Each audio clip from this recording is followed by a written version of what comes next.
Le 10 février dernier, la vie d'une famille a été bouleversée à jamais. Sous l'emprise de la cocaïne et d'autres substances, Pierre Palmade décidait de prendre le volant. Sa voiture avait alors percuté un autre véhicule arrivant en sens inverse. L'impact de la collision a été tellement fort que la passagère, une femme enceinte, a perdu son bébé. Le père et son fils ont aussi été grièvement blessés. 5 mois après ce terrible accident, Yüksel Yakut, le conducteur de l'autre véhicule, est sorti du silence.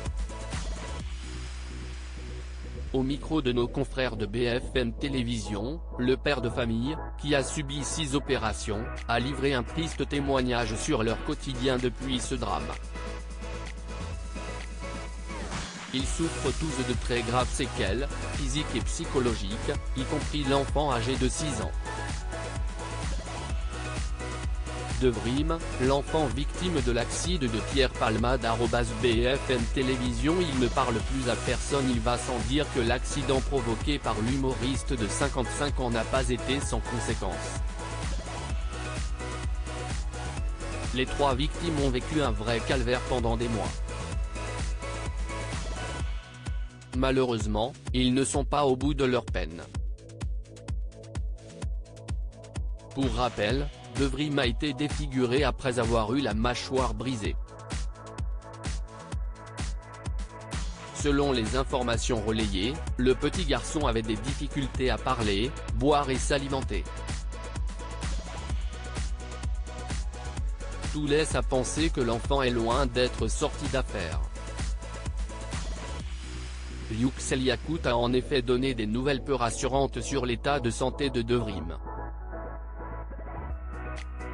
Au cours de cet entretien, il a confié que cet accident a complètement traumatisé son fils. Mon fils Devrim n'est plus le même. Avant il était sociable, il jouait et maintenant, il ne parle plus à personne. Quand il est dans la rue, il a peur, alors il ne veut plus sortir, et dès que quelqu'un parle de l'accident, il s'enferme dans sa chambre. Il a des cicatrices sur son visage. Ces traces, ça va le marquer à vie. Si est-il le pire dans tout ça, jamais il n'oubliera.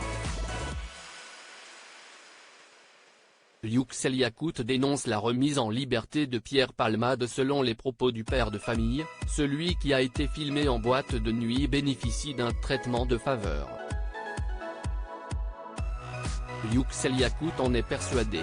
De ce fait, il a pointé du doigt la décision de la justice de le remettre en liberté en attendant son procès.